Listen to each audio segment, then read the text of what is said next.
It is Thursday, May 19th, 2022, and I call this meeting of the Higher Education, excuse me, I should say the House File 3872 Conference Committee to order.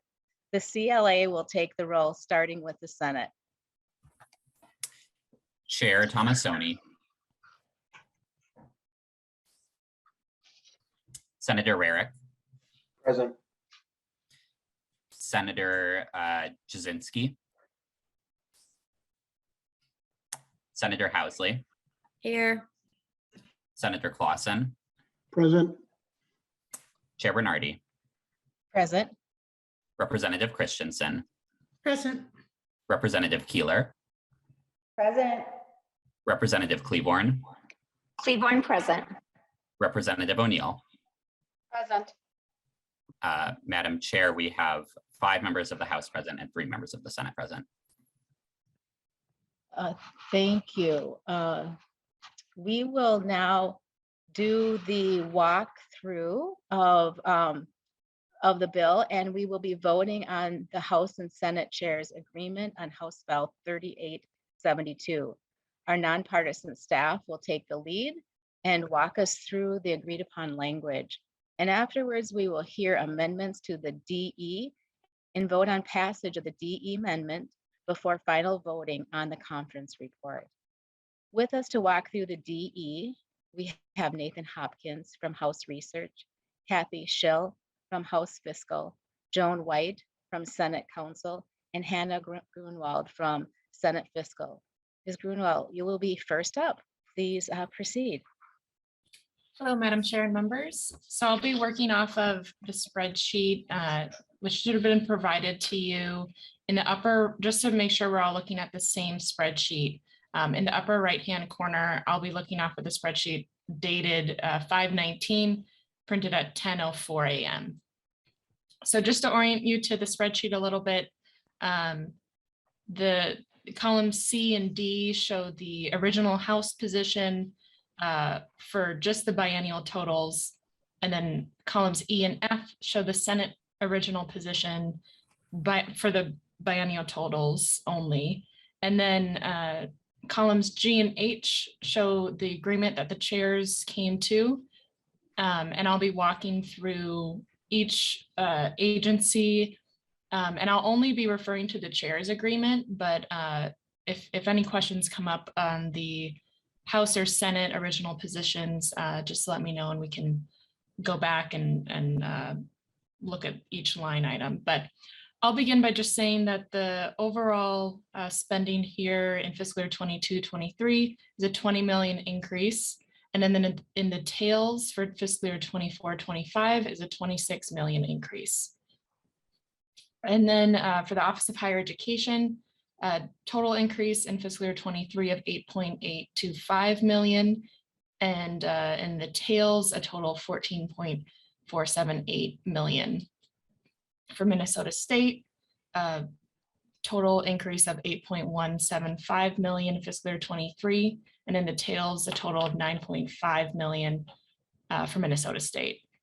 And then for University of Minnesota, 3 million increase for fiscal year 23, and then an overall 2 million increase in fiscal year 24-25.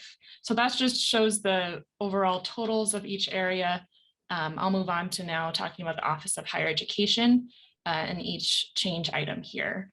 So beginning with line 20, the Student Parent Center grant in this bill will have 750,000 appropriated in fiscal year 23, and then 750,000 each year thereafter. And on line 21, 3 million is dedicated to operating expenses of tribal colleges, and that's an ongoing 3 million each year. On line 22, the state grant modifications, believe a 1% LME. The effects of that show up in the tails of 2.4 million each year. And I believe in fiscal year 23, the state grant surplus covers the LME changes in fiscal year 23. Then on line 23, For the underrepresented student teacher grant, there's a $500,000 appropriation in fiscal year 23, and then a $500,000 ongoing each year after that. Jumping down to line 26, Hunger-Free Campus Expansion has a $75,000 increase in fiscal year 23, and that increase of $75,000 is ongoing each year. Then on line 28, the Inclusive Higher Education Grants receives $500,000 in fiscal year 23 and $500,000 each year thereafter. And then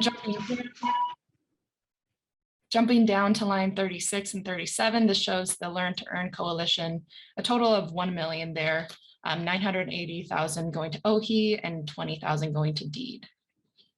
So I'll flip to the next page. On line 30, on line 43, the last item for OHE here is 3 million in fiscal year 23 for the continuing CNA training program. And that's a one-time appropriation. And that rounds out the OHE total for 8.8 million in fiscal year 23, and then 14.4 in the tails. And I'm just checking if Ms. Schill is on. I know she might be tied up with another committee. If not, I can keep moving on unless there are any questions. Oh, Madam Chair, you're muted, I believe. Thank you. Member, are there any questions before we move on? Okay, please proceed, Ms. Grunwald. Great. So moving on to Minnesota State, which begins on line 48 with campus responsiveness and stabilization plus an O&M increase. So for this for fiscal year 23, there's a 3.1 million increase, and then an ongoing 1 million increase each year for O&M. Then on line 49, it's 4.25 million increase for workforce development scholarships. And in the tails, that's a 3.75 million increase each year. Then moving down to line 54, the Allied Health Program receives a one-time funding of 800,000 in fiscal year 23. And I believe we'll be touching on this in more detail as we touch on the policy, but I'll just note that for now. So those three items for Minnesota State total 8.1 million for fiscal year 23, and then in the tails 4.76 million each year. Then for University of Minnesota, there's two items here. First, line 63 for NRRI. It's a 2 million increase for the Institute, and this is just increase to base funding.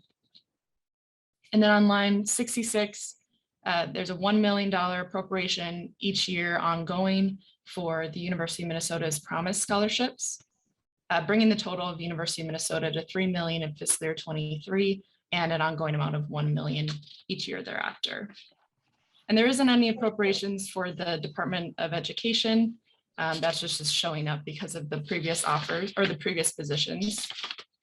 On the last page, there's just some extra detail here about the forecasted base, the changes, and the percent difference there, as well as transfers, which I can go into more detail if you'd like, but otherwise I'll end it there and pause for any questions. Otherwise, I can move it on to Ms. White and Mr. Hopkins for policy.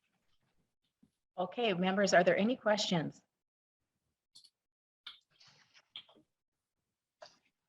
Okay, seeing none, Mr. Hopkins, would you please proceed? Madam Chair, actually, I think I'm going to go through the first part of Right. Article 2, Joan White with Senate Counsel. Okay, please proceed, Ms. White. Article 2, Higher Ed Policy. I'm going to do a very high level overview. If you have questions, just let me know. Section 1 makes private nonprofit post-secondary institutions eligible for hunger-free designation and grants to meet and maintain that designation. Sections 2 and 3 require an affirmative consent standard in post-secondary institutions' sexual harassment and sexual violence policies. And Section 3 requires institutions to train students on the new affirmative consent standard. Sections 4 and 5 establish the Inclusive Higher Education Technical Center and Inclusive Higher Education grants respectively. And this is a pilot project to expire on October 1st of 2027. Section 6 increases the living and miscellaneous expenses from 109% to 110% of the federal poverty guidelines. Section 7 amends the state grant program to clarify institutions that have the responsibility to provide certain data to OHE. Section 8 establishes the Student Parent Support Initiative, which is a grant program to assist students who are parents or expectant parents. Section 9 amends the self-refi section of law to clarify institutions that must provide certain data to OHE.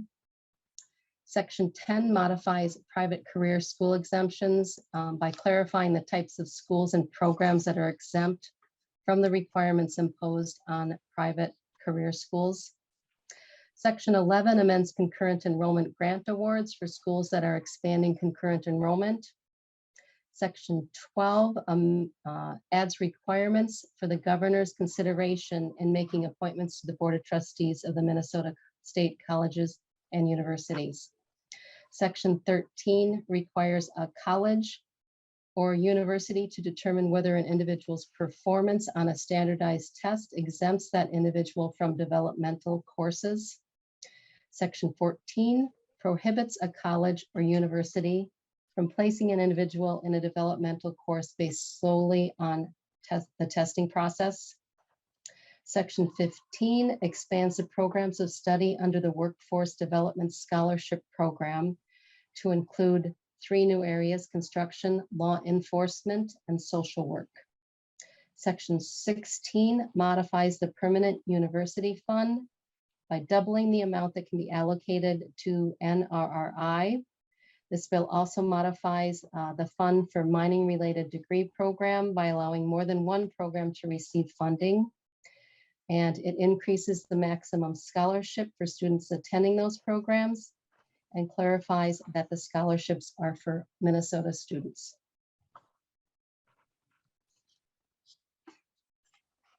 And I think Mr. Hopkins will be doing the remainder of this article. Thank you very much. Mr. Hopkins, please proceed. Madam Chair and committee members, this is Nathan Hopkins with House Research. Section 17, the next section, begins on page 27 of the DE amendment. These next few sections will deal with the University of Minnesota's Board of Regents. Section 17 concerns congressional districts on the board and how redistricting and reapportionment of congressional districts will affect the election of members to the board. Section 18, also on page 27. This concerns the Regent Candidate Advisory Council. It changes the composition of the RCAC. Since the conference committee last heard this provision, it was changed to reduce the RCAC from 25 to 20 members, 5 House appointees, 5 Senate appointees, 5 current faculty members at the university, 1 from each campus, and the 5 student body presidents or designees thereof.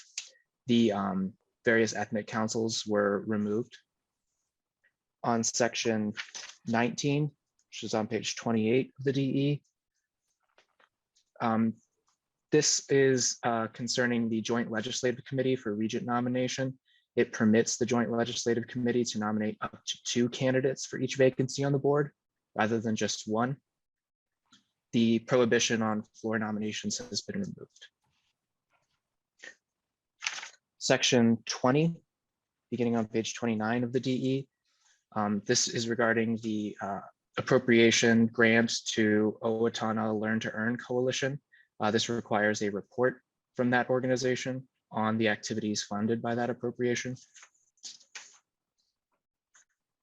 Section 21, this is the Allied Health Technician Scholarship Program. It establishes a new program to provide scholarships in the amount of $2,500 to students entering programs in specified health technician fields. And those health technician fields are specified on page 30, lines 3 to 7.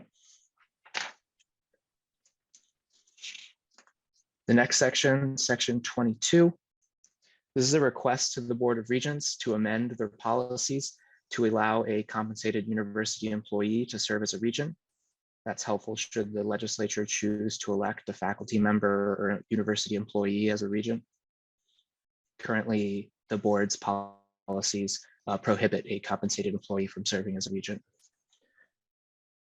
Section 23 on page 31.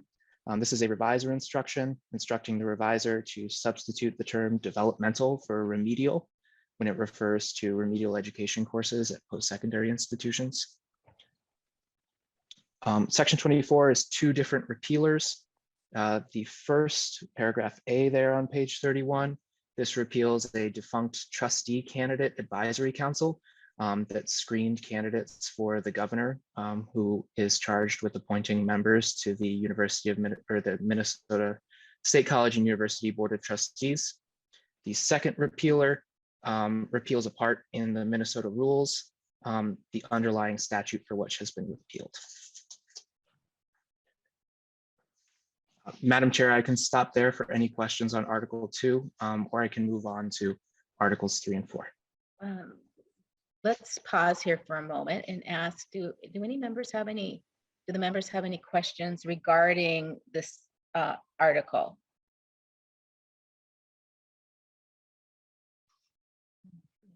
Seeing none, please proceed, Mr. Hopkins. Madam Chair and members, Nathan Hopkins from House Research.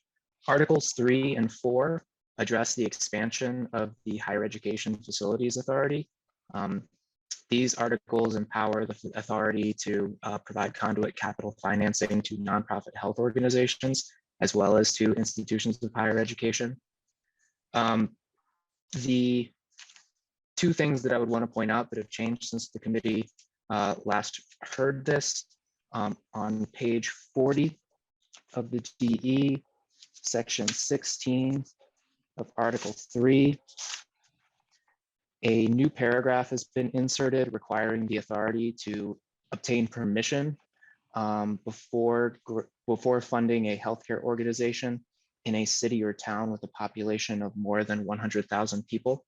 So that would be Minneapolis, St. Paul, and Rochester. So permission must be obtained from the city. And I'd also like to point out on section 25 of this article, page 45 of the DE, the revisor instruction, if you look on lines 14 through 16 of page 45, the revisor statute is charged with changing the name of the Facilities Authority to the Minnesota Health and Higher Education Facilities Authority, wherever it appears in statute. Lastly, Article 4 is just some conforming amendments related to this change to the Facilities Authority. Madam Chair, that concludes the walkthrough of the bill. Thank you very much. Members, are there any questions?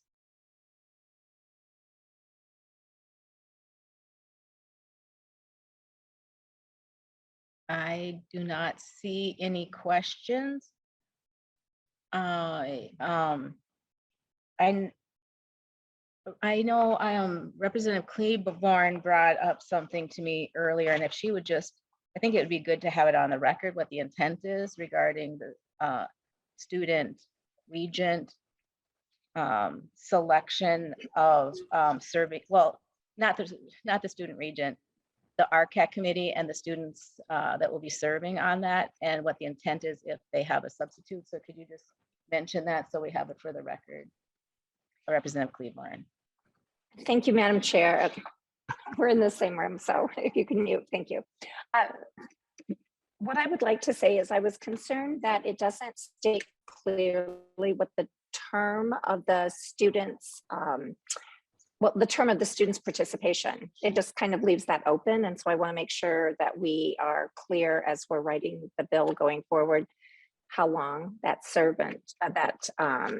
member would serve on the commission. And then I did have a question. That's why I'm just a little bit confused. When we were just talking, Mr. Nathan, I did have a question that popped up. And now with that other question, I just lost it in my mind. I'll have to come back to that. But I just want to make sure we define the term of that student. And then also when it says the student president or designee, I want to make sure that we're talking about a student designee as opposed to some other type of designee. Mr. Hopkins. Madam Chair, Representative Cleaborn. So the current statute states that section 15.057 governs the advisory council. Section 15.0575 deals with administrative boards and agencies. It sets a default term limit for all members of boards and agencies at 4 years. So that would apply where the 6-year term does not apply in this. Body presidents, their terms are going to be shorter than 4 years even. So you'll see turnover even shorter than a 4-year term for those student body presidents, because the section states that the student body president or a designee thereof is the member of RCAC. The sitting student body president would become the member or their designee. It's not clear what the term of a designee of a student body president would be. And it's also not specified that the designee must also be a student. Okay. Yeah, Representative Cleaborn. Thank you. And then I would just like to go back to the previous topic that we were discussing about the cities of 100,000 or more. My concern is that the cities of the first class, that would also include Duluth, which is less than 100,000, but I don't know if we specifically wanted to exclude a city of the first class, Duluth. That's just a question of clarification. Oh, Mr. Hopkins or Ms. White, can you comment on that? Madam Chair and Representative, this amendment came as a result of concerns from Minneapolis and St. Paul. And so the amendment is tailored to capture those cities in addition to Rochester, which are the cities with the population over the amount in the amendment. I don't think Duluth expressed any concerns about it. At least that's not what I heard from the person who provided the amendment to me. It was just Minneapolis and St. Paul. So we're carving out an exception for them to require that any health care facility bonding be approved by resolution by the City Council. Representative Cleaborn, do you have a follow-up? No, I'm just a little bit concerned because other places in statute, when we talk about Minneapolis, St. Paul, and Rochester, we often talk about them as the cities of the first class. And I just want to make sure that we're not setting a space for us to have trouble at a later date. So thank you. Okay, I have Representative Senator Rarick. Are you commenting? I want you to talk now too, but I will comment about the student position and we can go back to that, but I wanted you to go first. So Yeah. Senator Rarick. Thank you, Madam Chair, and Representative Cleaborn, you're bringing up some of the concerns that I had as we talked about this last night. I was kind of wondering if when we struck that 2-year term on the student on there, were we inadvertently creating the 6-year term? But as we discussed it within our group, we realized that it's by naming them as the president of each campus, as that person leaves and a new one comes in, it is the new one who would then take over, and or they would get to appoint the new person. So I think we came to the conclusion that there's really no term for that person. It is going to be a continually revolving position. So we kind of felt comfortable not having a term defined. Thank you, I should say Chair Rarick. And it seems to me, and I wanted to throw this back to Chair Rarick, it seems to me having or an appointed student designee seems like it might be a friendly amendment if we could add it in this committee. I don't know how you feel about that. We don't need to do that, but I just was wondering if we wanted to add, what you thought about that. You know, I guess I'm open to that. I know one of the other concerns we brought on that, especially for the 4 other campuses, is if they're doing this, which commonly they would be during school, are they going to be able, I know now with Zoom and remote nature, they are probably far more capable of being involved. But I am definitely open to that. I think it is good, and the whole point of trying to bring the students in is to get that input. And so I guess I am very open that the designee would also be a student. Okay, so Mr. Hopkins or Ms. White, would you be able to put a on the fly a verbal amendment that we could vote on? Madam Chair. Yes, Mr. Hopkins. Yes, so I think there could be 2 potential ones, I think, that would address some of the concerns that have just been raised. The first would be inserting current at line 28.1, inserting current before student body president so that it would read the current student body president of each of the 5 campuses. And then the second change would be or student designees thereof. So inserting student before designees at 28.2. I'd be happy to separate those out if the committee wants to consider one or the other or both, however you want to proceed. And Mr. Hopkins, I just have a question. Did you say a student's, it would be clear that the student would have, the president would have to, it would be a student student designee. So you're just putting it in front of designee. Correct. I see Senator Clausen has his hand up. Senator Clausen, is it to this matter? I have 2 matters, but just to this one. I've served on the RCAT, and I know there's a lot of work involved in vetting and recruiting candidates and so on. I'm just wondering, the student body president, how long do they serve? I mean, if this is just a 1-year position, I don't think that's necessarily a good fit, because I think a person needs to grow into that position, understand what the role of the RCAT is. And so I just wanted to clarify at our various University of Minnesota institutions, as a student body president elected for 1 year. That means they would serve 1 year only on the RCAT?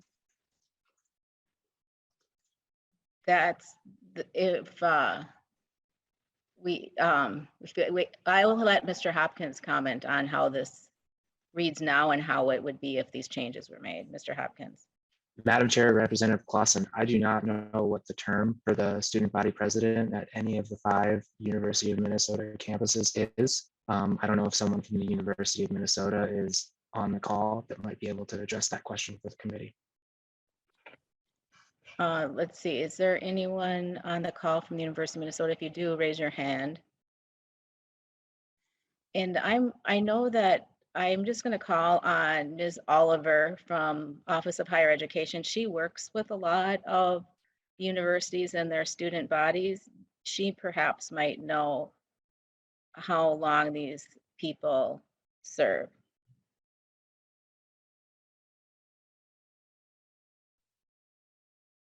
Hi, Madam Chair, committee members. For the record, my name is Nikki Oliver. I am the Director of Grants and Government Relations for the Minnesota Office of Higher Education. Hold on, I hope you can hear me. Okay. So the Student Senate is who serves on the Student Advisory Council for the University of Minnesota, the Student Senate President. They are elected every year, is my understanding. So it's an annual position and they're elected by their student body. Madam Chair, I just got the Chair Rarick. Yeah, thank you. I just got confirmation from Regent Farnsworth that is correct. The student body president is elected each year. They could serve more than one, but it is elected each year. Senator Clausen, do you have a follow-up? Yeah, Madam Chair, I'd just be concerned it would be like a revolving door, a new person every year coming into that position. I don't think that's fair to that position or fair to RCAT in that situation. Somehow, I think we need to look at that. Okay, Representative Claiborne.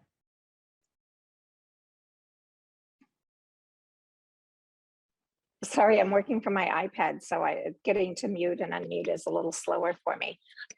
Well, I can appreciate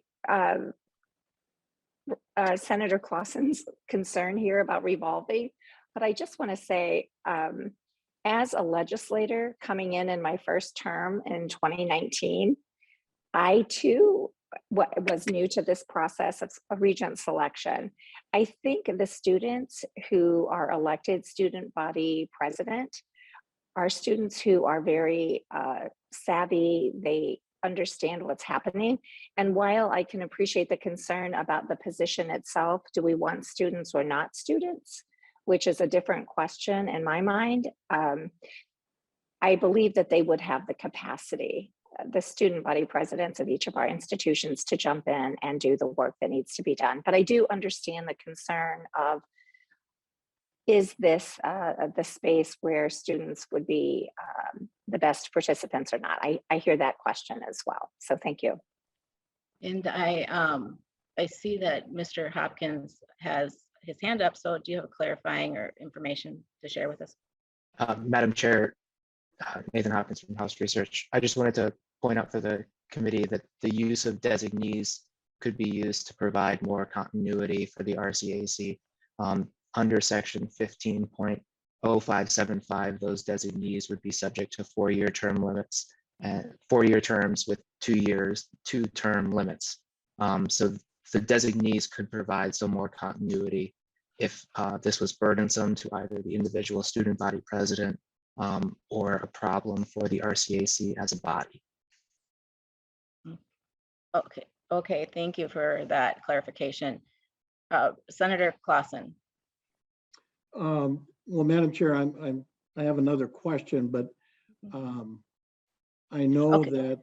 Okay, so do you want, is it regarding this? Otherwise we can just. I can comment on this because sitting on the RCAT, what generally happens is it's many times a graduate student, and they're, after 1 year, all of a sudden they're no longer a student, but they're still serving.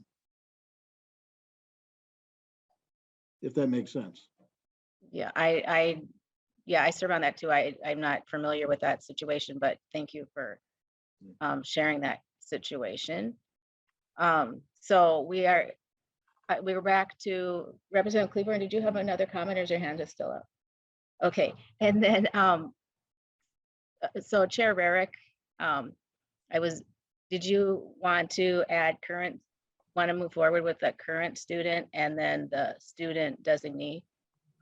Yeah, Madam Chair, if you would like me to make the motion for this oral amendment, I would make that motion. Okay, thank you, Chair Rarick. And Mr. Hopkins, can you just say again what it would be, and then we'll take a vote.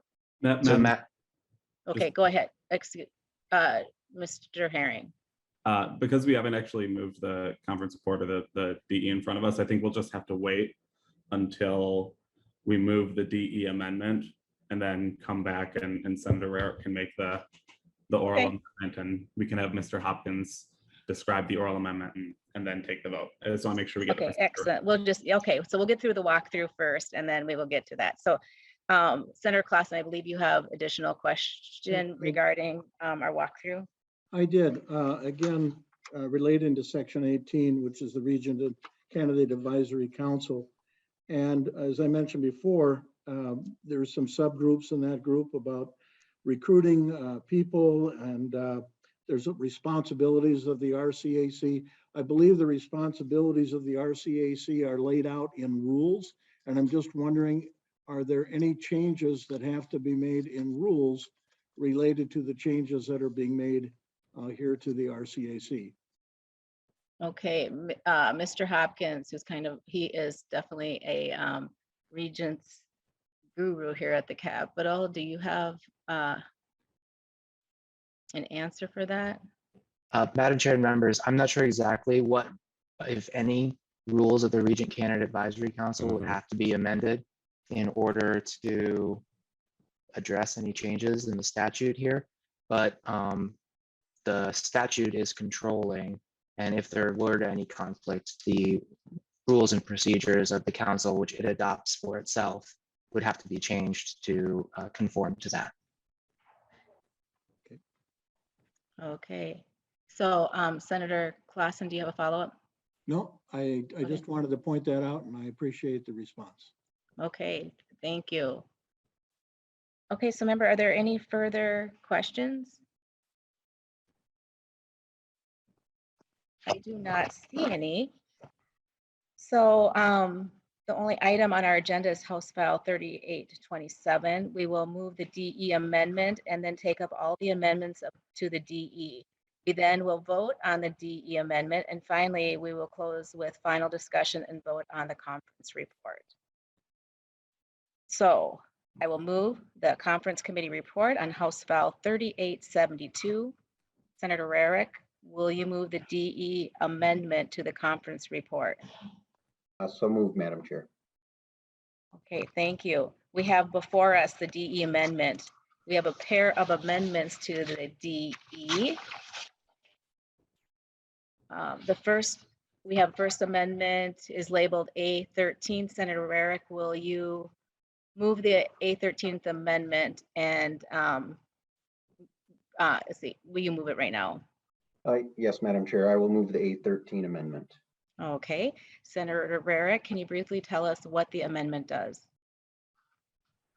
All right, make sure I'm getting the right one here. I believe this is in regards to a concern that was brought up in regards to the potential increase in the Pell Grants that are coming. And we were wanting to make sure that the relationship between the Pell Grants and the state grants, that the way things operate, that with an increase in the Pell Grants, this language allows the Department of Higher Education to make changes so that the student actually sees the benefits of the increase in the Pell Grants, instead of having the Pell Grant rise and in return the state grant drops. So this is language that will help OHE make that change for this fall semester, basically, before we would be back in session to address any changes that might come up in regards to the federal Pell Grants. Okay, thank you, Senator Rarick, Chair Rarick. And is there any discussion regarding this A13 amendment? Representative Cleavorn.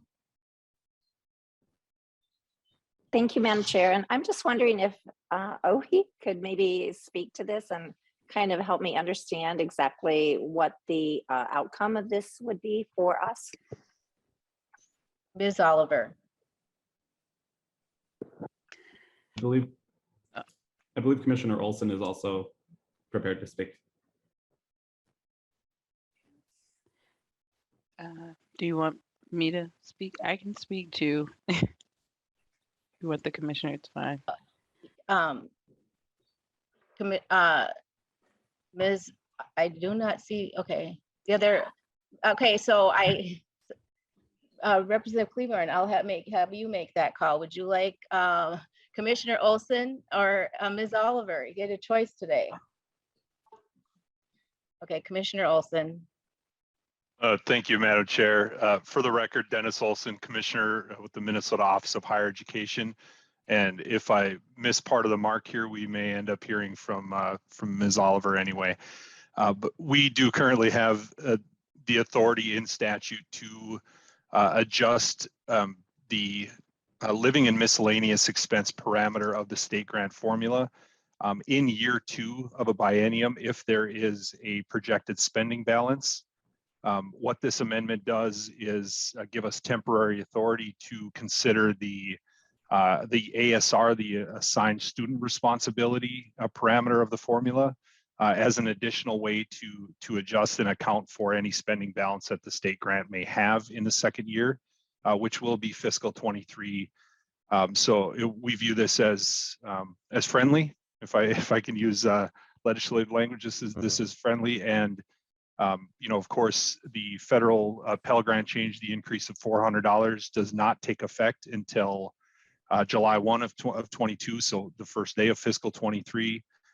So at that time, we will be reconciling both our projections and our cash flow and have a better idea of the impacts of fiscal 22 enrollment changes, any additional income parameter changes, and of course, tuition increases that are proposed. Once all that's reconciled, we then now have the authority to consider ASR as an additional parameter to adjust. Representative Cleburne, do you have a follow-up? Okay, thank you very much. Okay. Let's see, is there any further discussion? Seeing no further discussion, Senator Rarick, will you renew your motion to adopt the A13 amendment? So moved, Madam Chair. Those in favor of the motion signify by saying aye. Aye. Those opposed, I'm going to oppose it just because I don't fully understand it, but I believe there's the majority to pass it. So the motion passes and the A13th amendment is adopted. Okay, now we are going to, we have an amendment to the DE amendment that is labeled A16.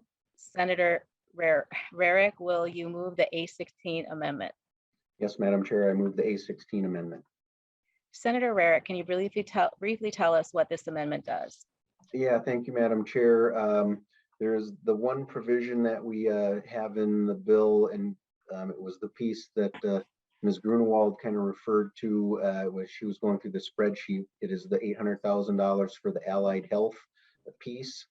And as we looked at that and we got some advice from others, we were looking to put that to min-state instead of OHE because it's a pretty small amount in comparison to what the original ask was.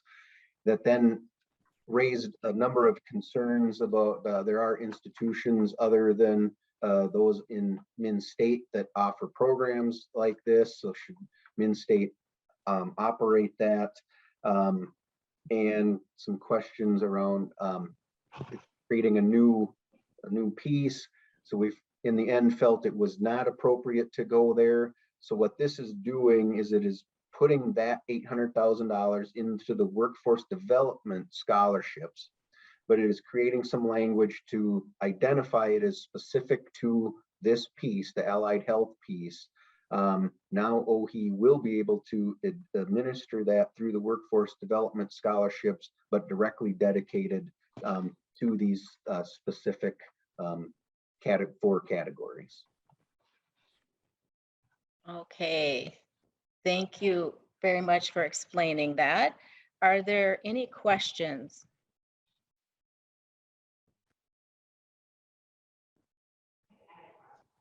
Okay, I see Representative O'Neill. Please go ahead. Thank you, Madam Chair. So it looks like 200,000 of the 800,000 will go for administration. That just seems like a very high number. It's a big percentage, and I'm wondering if OHE, is it OHE that's administrating it? Okay, so if OHE could speak to the need for up to, I guess it says 200,000. It just seems like a lot when you're only doing 800. Okay, Commissioner Olson. Thank you, Madam Chair. And just to clarify, I did see Ms. Grunewald's camera pop on.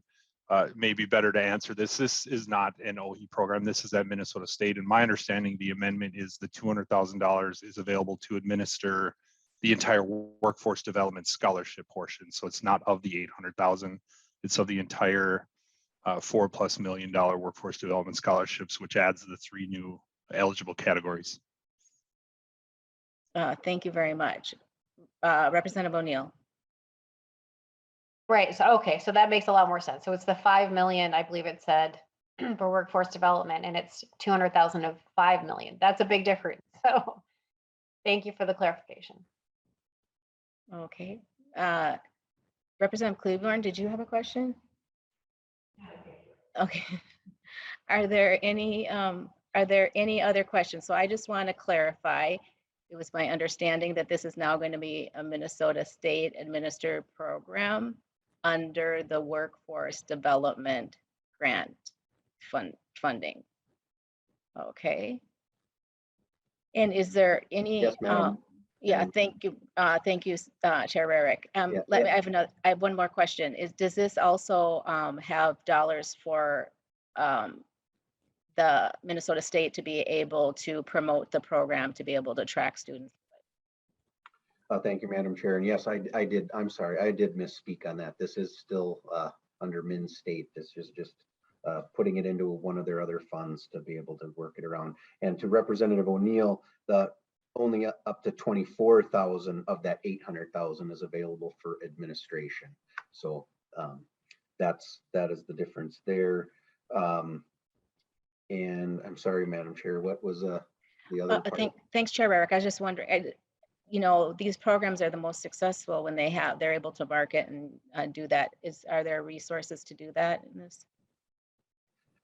Okay, thank you, Madam Chair. I do not believe this gives any portion of that for marketing it, but maybe if someone from Min State is on, or Ms. Oliver, I do believe that they do have other, you know, through their marketing, they will be able to do that along with their other marketing was the idea.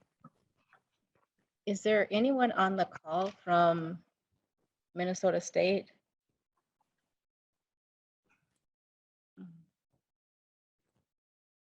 Okay. I don't see anyone. And Ms. Oliver, are you able to help out in that response by chance? Thank you, Madam Chair, Senator Rarick. So I can't speak for Min State, but given how they advertise, since it's part of the workforce development scholarships now, my assumption is they would just add language to emphasize this particular program to their already existing kind of advertisement and marketing. And they could potentially also utilize the administration funding for marketing possibly as well. But like I said, I'm not Min State, so you might have to get clarification from them, but that's my guess. Okay. And then Senator Rarick, did you work with Minnesota State just to make sure that the administrative costs were what they needed, and ask them both a question about marketing at all? Did you discuss that? Madam Chair, I believe both of our CAs were in conversations with the Min State folks during the day to get this into the form it's in. Okay. Madam Chair. Okay. Yeah, just one, yeah, go ahead, Senator Jasinski. I just talked with Minshew, Bernie Oman, and the 200,000 is for marketing. That was part of one of my bills. So the 200,000 is for the marketing of this program. Okay. That's the part of the administrative cost is for the marketing of the program. Okay. I don't know, is that,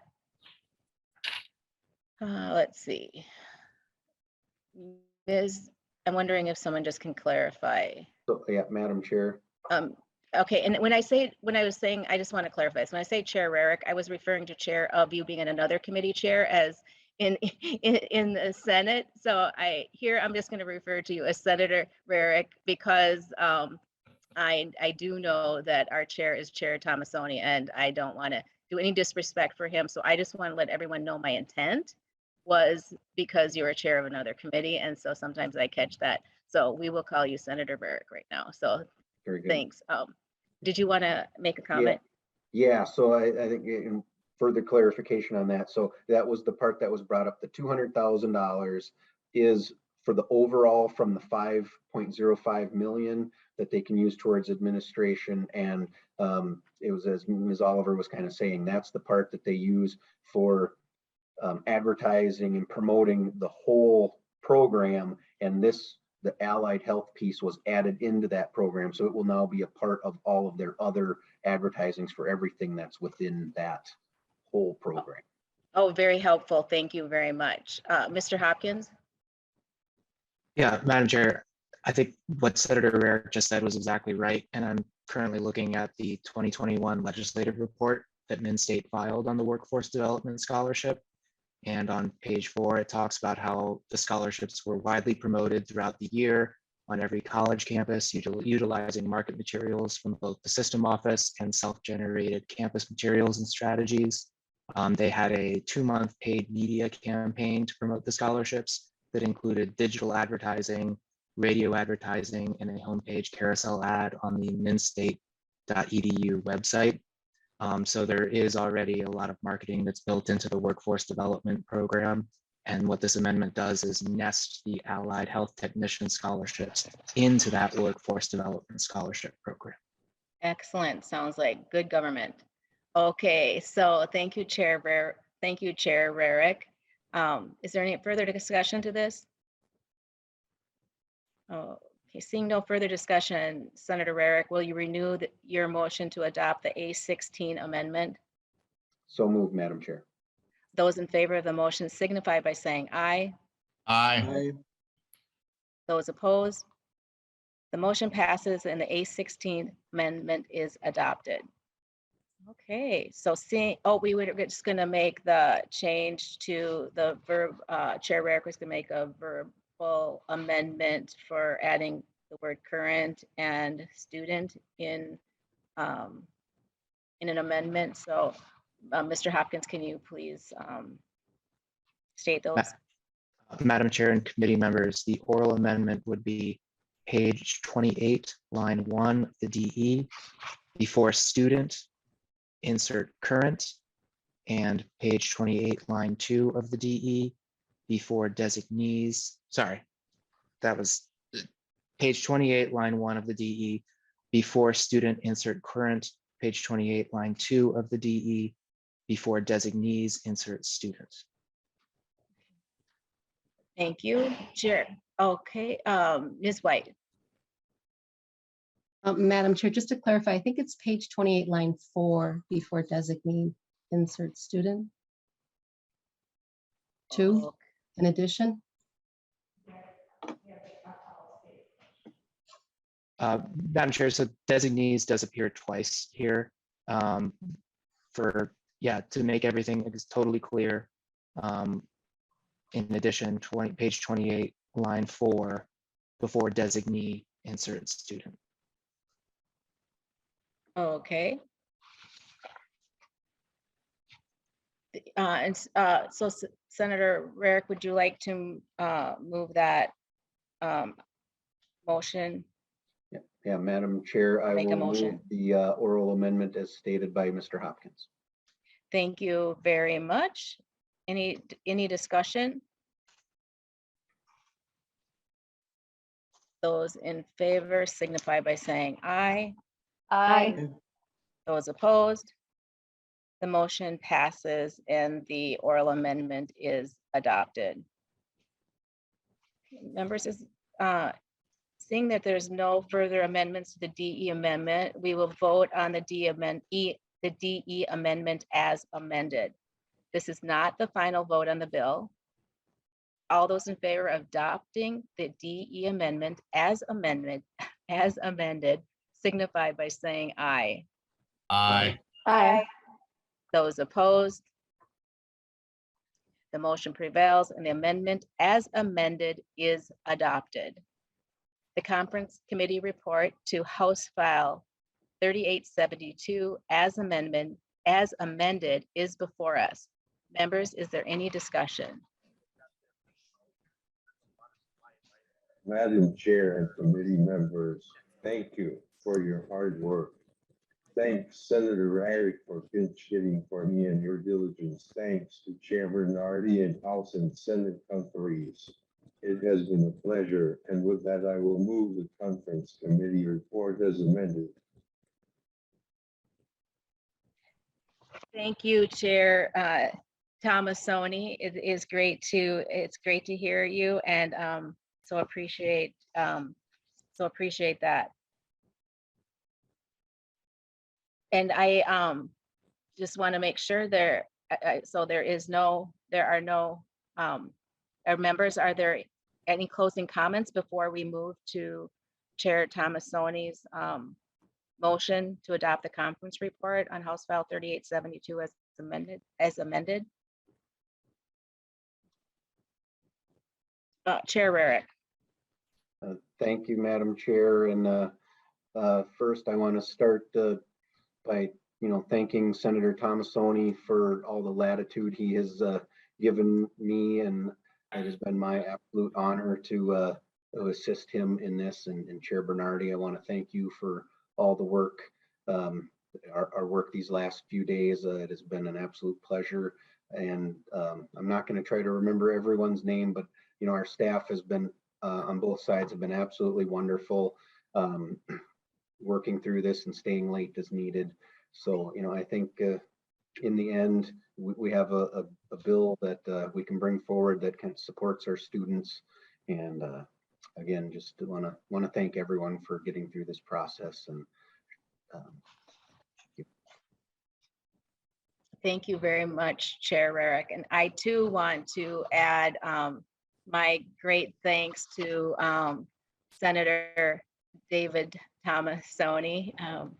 Known him since 2001, and he is such an amazing person and someone that everyone gets to know, totally grows to love him. And so it's been an honor to be a partner in this work in our higher education committee. And I cannot thank you enough for all you've done for the students of the state and for your length of service, what you have done across Minnesota from the north to the south and the east to the west. And your leadership will be sorely missed. And I am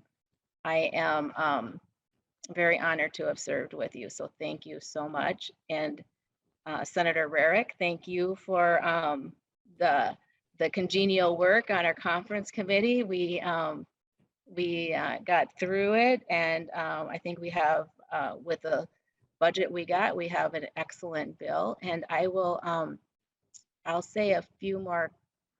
I'll continue my comments. I see there's other hands up, but I'll say my comments at the end. So I will do Senator Jasinski. I see your hands up. Please proceed.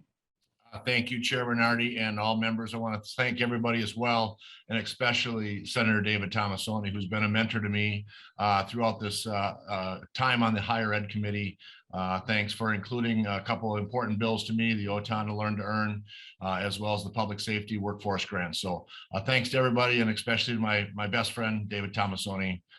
You did a great job, and thank you very much. Thank you. Representative Cleveland. Thank you, Chair Bernardy. And I think I would be remiss if I didn't say thank you to you. You've been a fabulous mentor to me in the House of Representatives and as the chair of higher education. And I want to thank you for always having an inclusive mindset and for looking after the students who are sometimes overlooked. And I really appreciate you always putting the students' voices first and foremost in our work. So I want to say thank you for that, for our and doing your very best, even though we have limited resources this year, to keep our systems, our public systems and our private systems viable so that our students have many, many choices. And I'm a strong advocate for our public systems. And I know that I would be not truthful if I didn't say that I wasn't disappointed that we didn't have more of the more dollars to give to our institutions this year. But I do appreciate your commitment and the good work that you do in the House of Representatives and the work that you did in our conference committee to make sure that each and every one of us was consulted and spoken to about what was happening all along the way. So I appreciate that. And you're a great legislator, and I will miss you. So thank you very much, Madam Chair. Thank you, Representative Cleveland. It's an honor to serve with you as well. Are there any other closing comments before I do mine? Okay. Well, I want to start with I know two people on here that I want to especially recognize, and that is Senator Clausen and Vice Chair Christensen. They will be retiring after this year, and I really want to thank them for their service and their passion to education and to our state. And I would love for them to, if they want it, well, they, if you want, after I talk, want to make any comments, please do so. But I do want to recognize you. And it's been a pleasure to serve with you.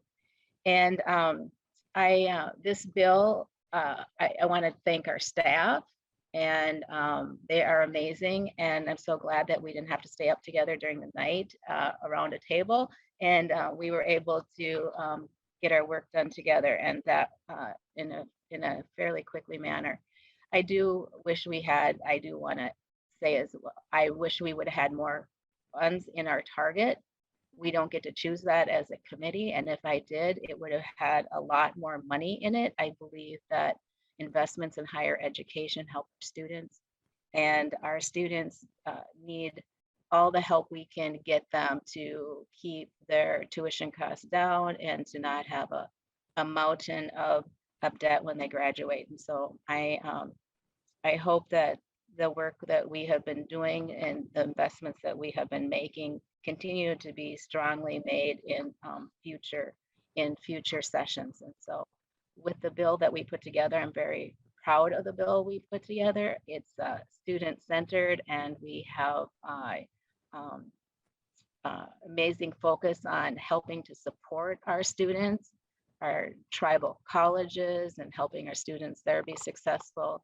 Our parents that are going in college, they, especially during COVID, it really brought out the special needs of parents and helped them to be successful. And the inclusive higher education provisions that are amazing, that Representative Cleburne did as well to bring to our state.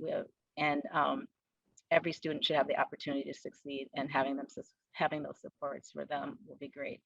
So those are just some of the things I wanted to highlight, and thank each one of our conferees for the time that they've put into this. It takes a lot of time and dedication, and it has been an honor of my life to serve as the chair of higher education. And I'm just so proud of all your work. And I do want to give a shout out to all the testifiers this year and all the people that help make our education system strong, from our faculty to the workers at our colleges to the student body and to all the leaders in our school and the students who really push themselves to challenge themselves and succeed. We are rooting for you, and we want to do all we can to help you succeed. You are our future, and you make such a difference in our state, not only in the future, but you're making such a difference now. So